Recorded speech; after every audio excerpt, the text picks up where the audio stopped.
What's up, everybody? Welcome back to the Lakeshow Talk Show. With you always, it's Briss. I'm Dom, and it's Josie. We're here today. Josie, what we gonna get out today, man? Hey, I think it's been a minute since we met up. I think we should begin by discussing the last couple episodes of The Last Dance. Just our final impressions of it, impressions of the entirety of it. And I'll start off.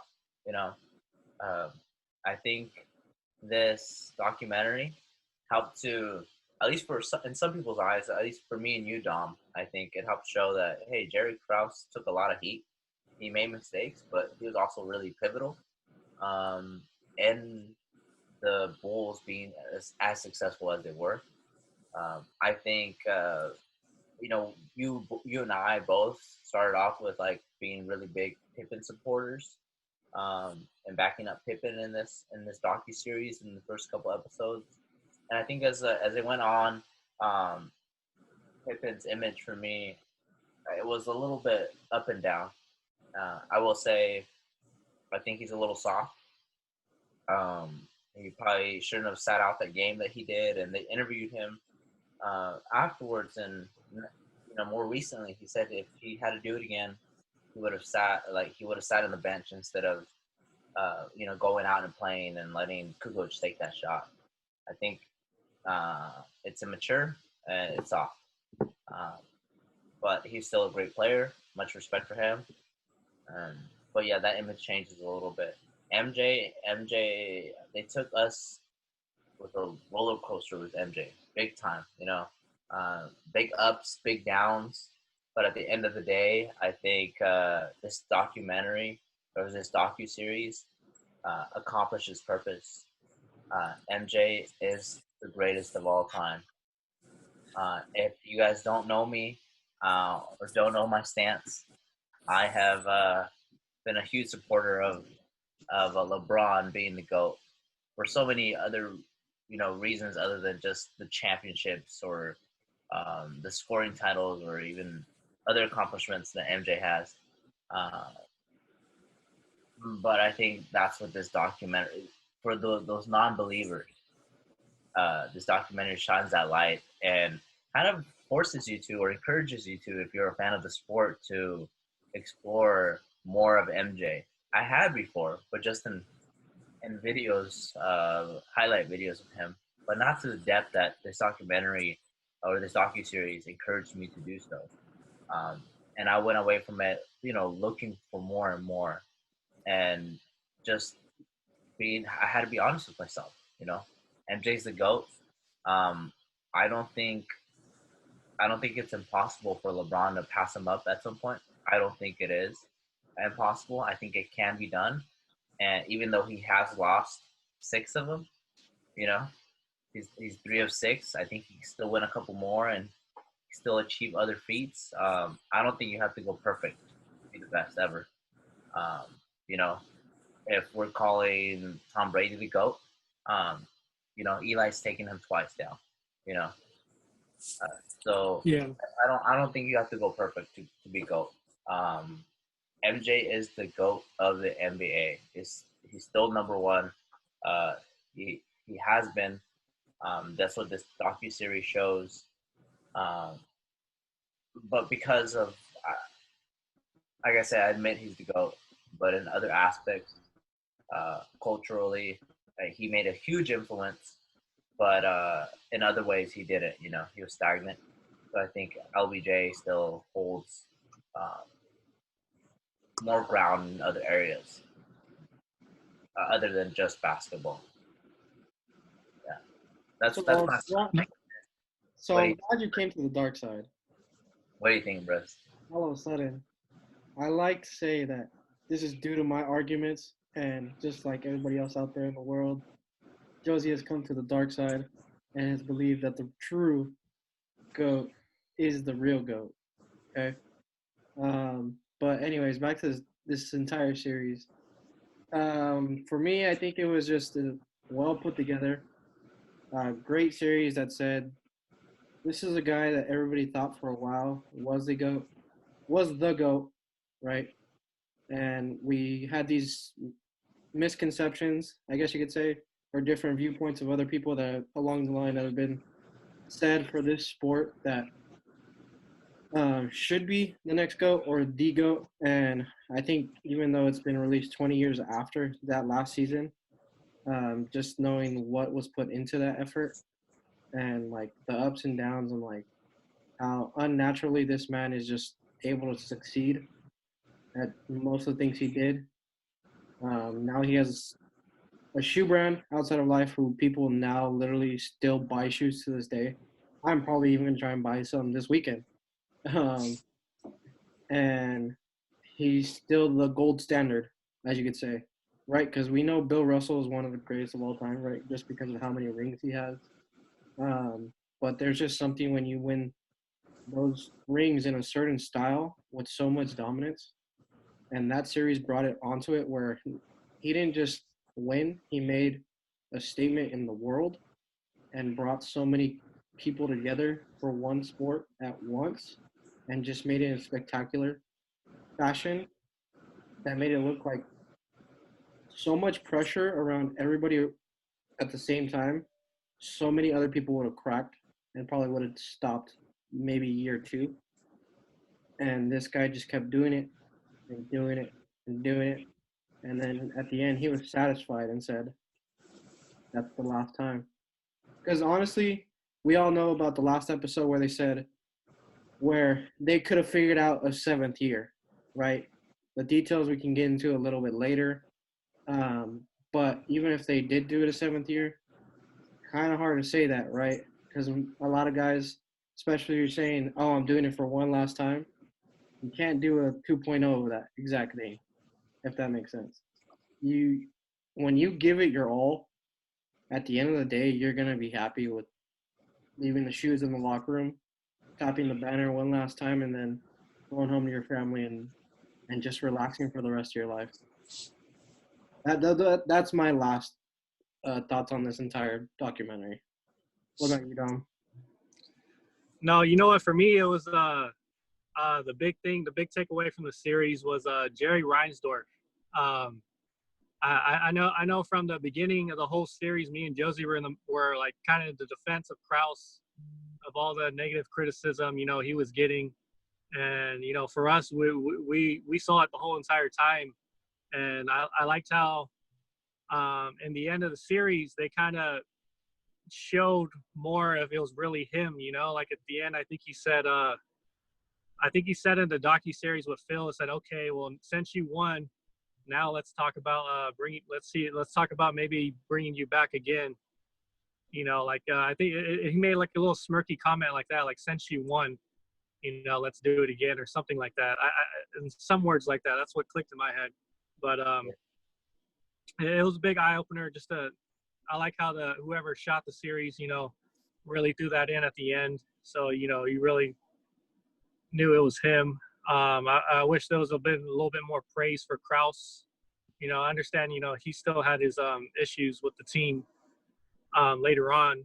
But back to going to Jordan, though, to me, it was great basketball wise, in a basketball sense, watching him come out his rookie year and just dominate,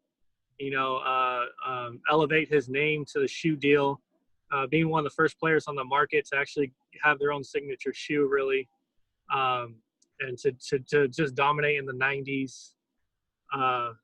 Just his, all of the accolades of his basketball career, it's just amazing.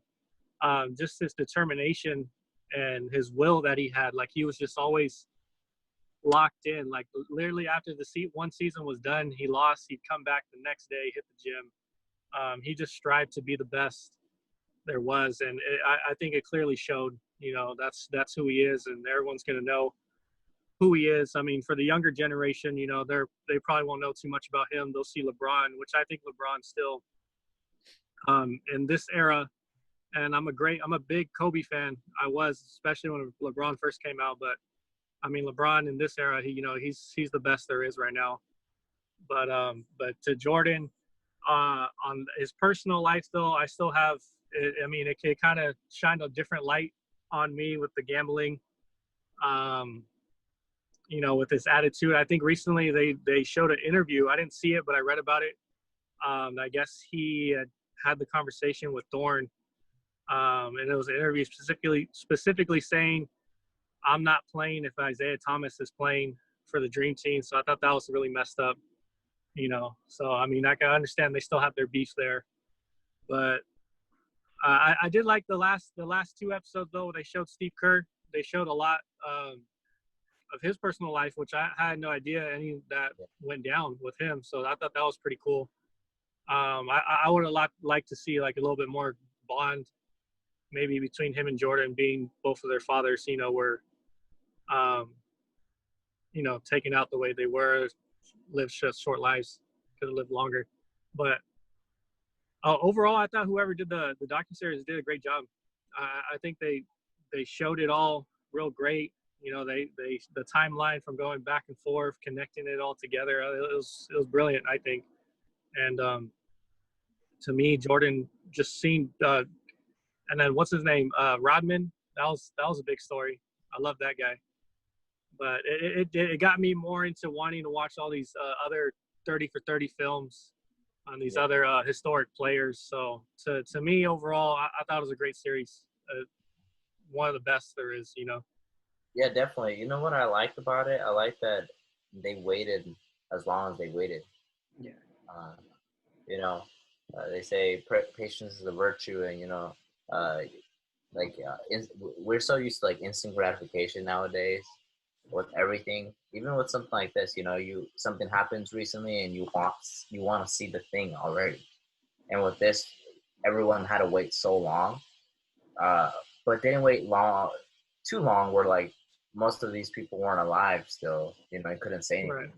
I really like that they waited that long. Most of these guys are still alive. They can still talk about it. It reignites some of that beef, or just some of that fire, and like you said, Isaiah Thomas and MJ, but also like Horace Grant, Pippen's talking. All these guys can still vouch for themselves and have a say. So I think it was great. It was great holding off for as long as they held off for. I think because of the time, because of COVID, they just elevated it so much more. And honestly, the timing of it all, this docuseries is going to go down in history because of the situation, because what it meant.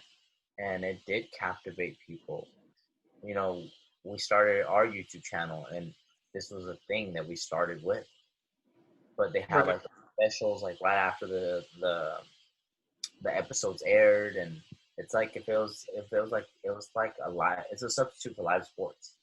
You have the interviews, you have the talk shows afterwards, and the following days, and all these weeks. That was the biggest thing in sports, and somewhere in history, this docuseries is going to be incredibly important, incredibly relevant when discussing COVID and some of the cultural impacts it had. Yeah. Right. Let's just talk about one thing. Is like this series shows like to the younger viewers, right? The ones that never seen Michael in his prime. I honestly never seen Michael in his prime. I was too young. I think you guys were too young as well, correct? Yeah. I've always known because my father has told me, my grandfather's told me, and you always hear about these stories of just pure grit, right? Nothing stops you. If you want to be great, this is how you do it, and in all honesty, all kids that go through sports, right, that goes through their mind. And this was a documentary showing like not exactly what the game plan is, but if you really want to achieve greatness, you have to go through some beatings, right? Which is the bad boys, the Knicks. You have some ups, championships, and then you have some things that just are out of the ballpark that are going to try and knock you down, which is like out of the ballpark, right? When MJ played baseball. Oh yeah. That's a good one. But I'm talking about like the things that are outside of like his control, like his father's death, the security guard with his health issues. I mean, the guy that he looked up to both of them like if they were father figures. Obviously, one is his father. The other one was another guy that took him under his wing just to lead him in the right path, especially in those last years. Um, and I think it just shows for the youth, at least, like if you really want to even come close, even to a professional level, sometimes literally you have to know what you have to put forth to get that reward, right? There's a big risk for that reward you want. And this just shows like to the most extreme, right? Because how many people are going to be like Michael Jordan? Pretty much slim to none. Yeah. Only one guy almost did it. Oh, and I'm going to say almost. But And It's so hard nowadays because everyone can kind of come out with that mentality, but there's so many distractions from back then. You know, there's social media, and there's a lot more. The sport is more global too, so a lot more people are attentive to it. So it's just, and then not only that, there's more talent. Everybody else is coming in with that mindset. So now it's not just like, you know, like you see it now. Like it's not just LeBron dominating. Like you got Giannis on the other side of the court, you know, trying to come up and dethrone the king as well. So you're always going to have somebody coming after you. So it's I think it's a little bit tougher nowadays. Like you got more talent coming into it. yeah, yeah. Like I said, I think we should wrap that segment off. There's two other things that I'd like us to discuss. You know, quick things, just opinions. I want to hear what you guys got to say about the season opening and how it should open. And you know, if we have time, maybe just briefly off the top of your head, you know, who's the up and coming. You know, we watched Mike. We said, you know, we brought up Kobe. We've talked LeBron. You know, you mentioned Giannis here a little bit, but who's that next young guy that's gonna be the guy? You know, because LeBron's in his way out in a couple of years. You know, and as great as Giannis is right now, we still can't put him up there. You know, he's not in that same level. He hasn't accomplished those things. Uh, so, so first, let's start with Oh yeah. how you think the season should resume, and if you think it should resume. No, yeah, I like how I kind of like the idea of them saying that going into like a Sweet 16, like, you know, eliminating just East and West, kind of throwing it together like that. But then I kind of also think it's unfair. You know, there's a unfair balance there where I think the West dominates a lot, so it'd be tougher for those other those other teams on the East to get in. But I like Lillard's comment. He said, well, if there's no chance of us even making the playoffs, like why should we even come back? You know what I mean? Like unless I don't know how they're going to play it out. If they're just, I think if they're just only going to do a few games and they go straight into playoffs, if they're not going to finish the whole entirety of the season, so it's going to be kind of tough for those teams on the outside looking in. But I do like the idea that they're pushing and they're making these steps to come back and you know, going to Disneyland or wherever they might be. So I'm excited and I'm just anxious, waiting impatiently waiting. What about you, Briss? um, it's a very complicated thing because, like, right, we don't have the timeline of how these guys should run these games, how many games they should have even per week or day. But for me, it's gonna sound a little bit weird, but why don't we have these guys go back to the college system and just finish out the season, right? 2 quarters, shorter games, longer halves, but just to get everybody playing, make it worth it. And even then, you could play multiple games just to get everybody through the season to know exactly who's able to make the playoffs legitly. Like, because we have a lot of teams that are in that. Well, we could have made it if we had 2 more games, or we could have made it. We could have been out if there was 2 more games.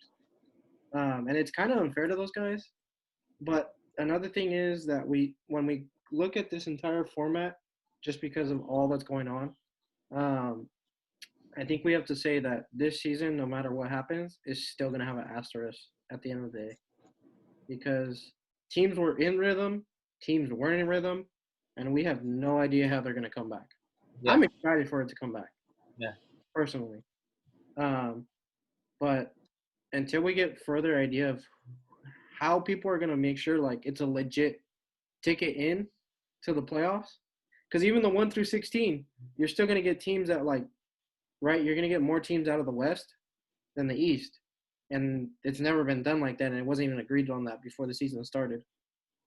You can't just Right. you can't just implement something because it's a catastrophic thing for a season at least, right? So whichever way they're doing it, I'm pretty sure there's guys above our pay grade that are trying to decide this. That's just one way I would like to see it go. It's a little bit out there, but if you think about it, right, things we're talking about are the players' health, players wanting to actually play, what's the worth of coming back to play? Because, let's be honest, the Knicks, does anybody want to see them come back? Yeah. I don't want to see them come back. But you know what I think is that I agree with both you guys. We both want to see it come back. I like your point, Briss. It's an interesting point. I really wouldn't want to see just the two halves, but it's a valid point, and it could be a thing. You know, everything's different right now. I think what I would like to see in these NBA execs and NBA analysts, not the talk show analysts, but the real analysts, the guys that collect all the data, they're in charge of that. I think you can look at this season and where it's at. There weren't that many weeks left in the season. No. There weren't that many. I think 5. I think you can make those calculations of which teams were completely out of the picture.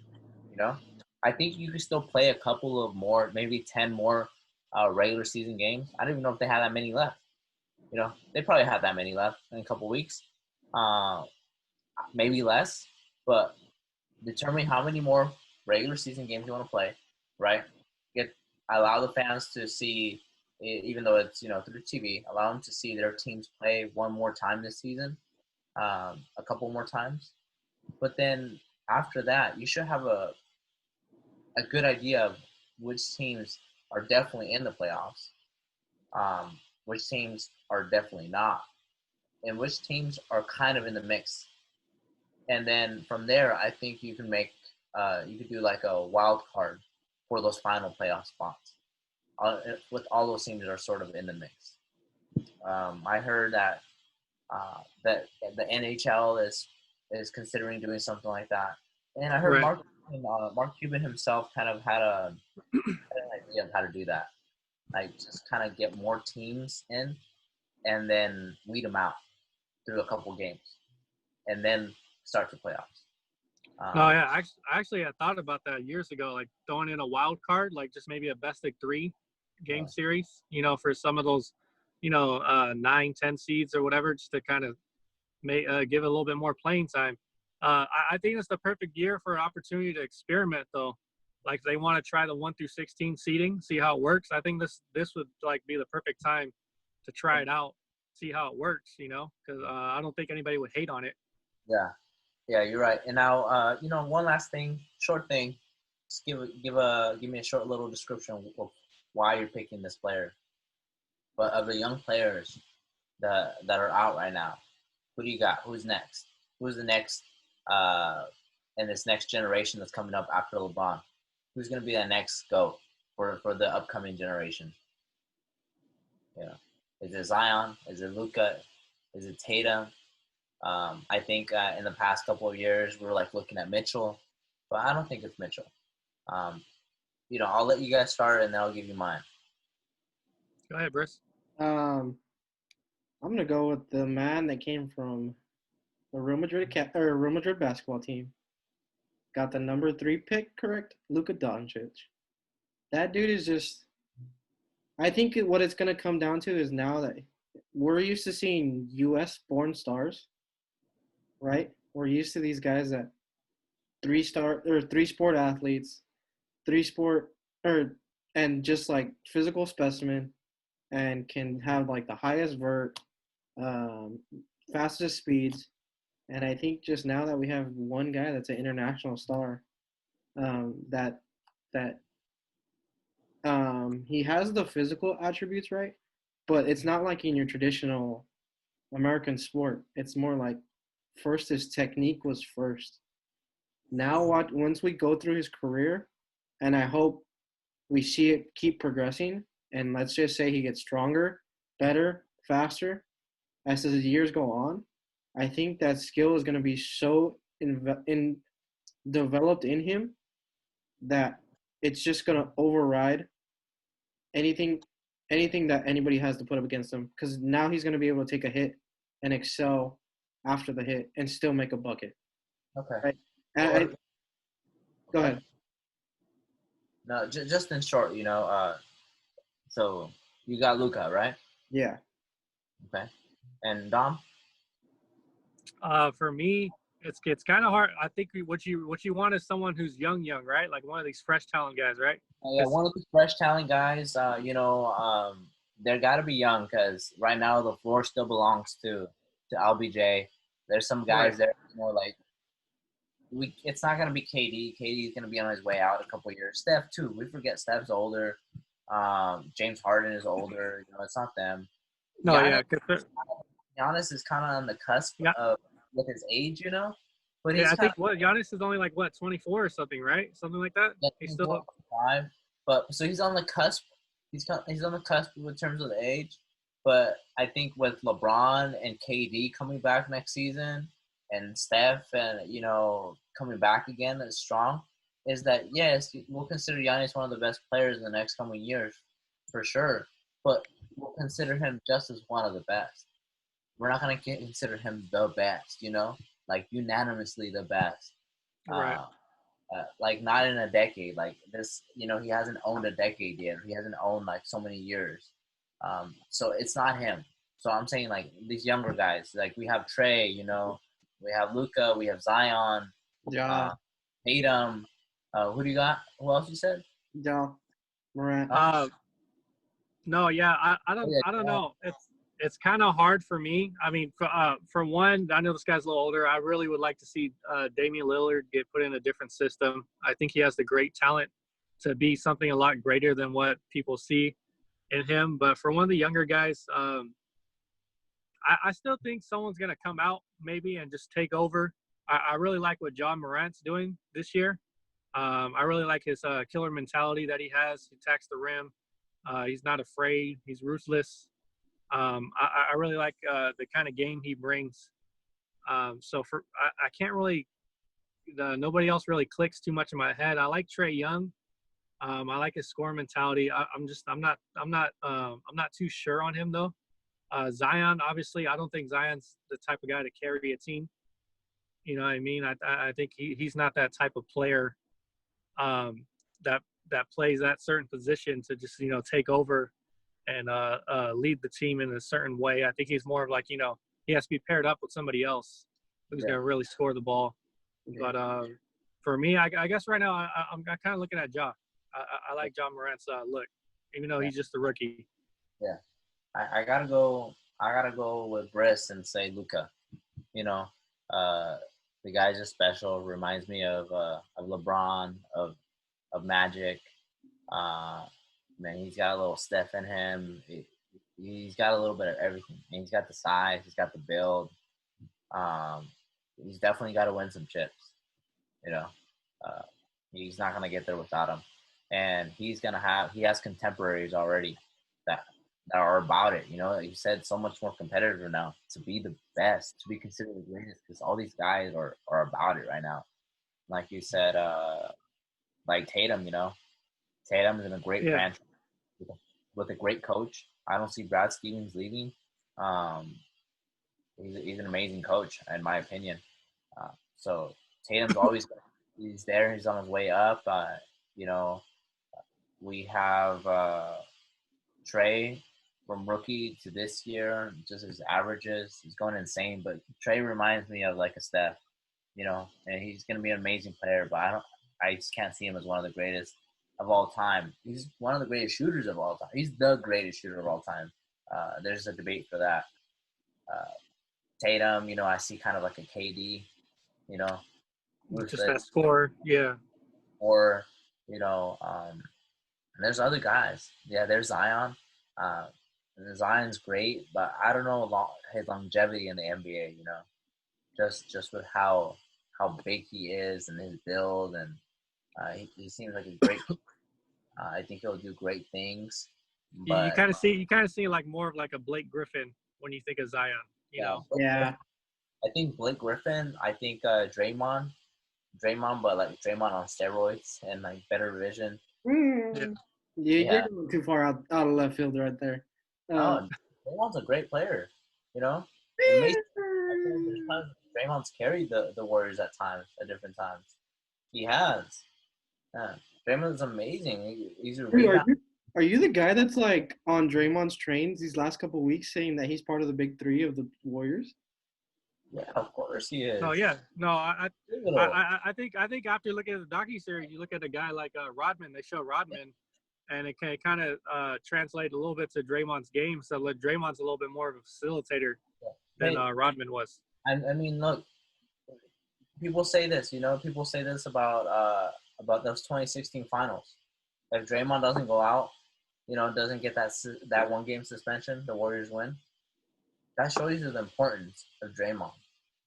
Mm, I could disagree on that point, but that's a whole nother topic. But yeah, I got Luka, and we'll see. It's exciting. I mean, the NBA is going to be in a healthy position for years to come. There's great guys, great. Okay, you know what? One of the great guys I like seeing coming up, and it might Don't just you be say me it. speaking by heart. Don't you But say it. I Don't really want to say see it. how LaMelo Ball is going to play out into the NBA. Oh, My God. I really want to see it. I really think he's got I think he's a little bit too flashy. He's got a lot to learn, but I think he's going to be a good fit. Watch, you're going to see possible Rookie of the Year, at least candidate. He's good. I believe he'll be a candidate for Rookie of the Year.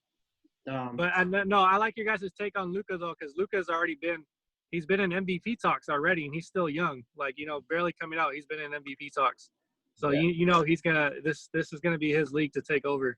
Yeah. But all right, guys. Good show today. We'll talk to you guys next time. Those viewers at home, just press the like button, subscribe. We'll see you guys next time. All right. Peace.